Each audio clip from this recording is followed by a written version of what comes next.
So I'm going to talk about the limbic system and really what it does. We've actually encountered the limbic system out in nature already. So we encounter it in birds that fly as a flock, the way they actually fly in formation.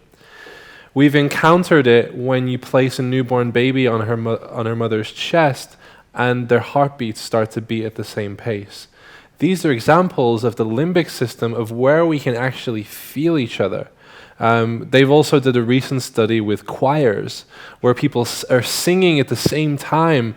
What happens is their physiology actually matches up. Their heartbeats, other different things start to happen in the same kind of way. So what we're doing in Om is we're taking advantage of the limbic system, of our ability to feel each other. And then what we're doing is we're putting it into a contained practice where many number of things can start to happen. Now, there's a really good quote that I actually want to read here, which really goes towards what we're talking about of ambivalence, but then also goes towards like what actually starts to happen in connection. It's from Pema Chodron. It's as human beings, not only do we seek resolution, but we also feel that we deserve resolution. However, not only do we not deserve resolution, we suffer from resolution. We don't deserve resolution, we deserve something better than that. We deserve our birthright, which is the middle way, an open state of mind that can relax with paradox and ambiguity. Now, what you'll find as an Om practitioner, and what I've found in my own personal practice, is after you've been practicing for a while, your ability to remain open actually strengthens. And that goes for people as much as for things that start to happen in your life. When you strengthen your limbic system, you're strengthening a conduit to your wisdom in a certain way. So I found I was able to make decisions better. I found I was able to understand what people were feeling better and have more compassion for them. Much greater compassion than I thought I really had before. And what Oming is doing is this part of our brain, it really is 1/3 of our brain that we're touching into here that often goes very unused. The limbic system takes up such a large part of our nervous system as a whole.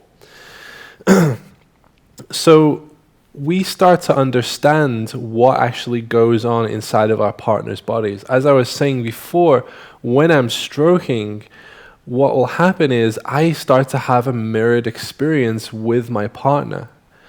I understand that I can actually start to feel her. Over time, I learned that there are more and more subtle nuances to this connection than I was previously aware.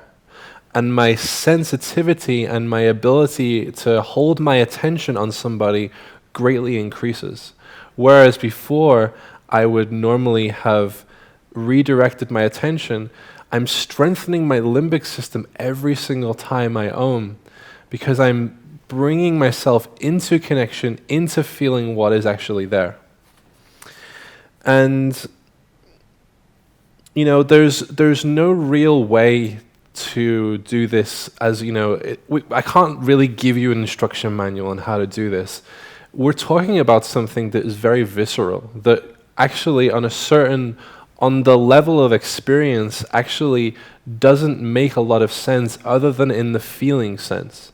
It's one of those things where, one thing I like to say to a lot of people is, when we teach this class is, it's those times where you have sex with somebody and you walk out and you feel like the sky has parted and you have a direct current connection to God and everything is connected to you and you have no idea how you got there.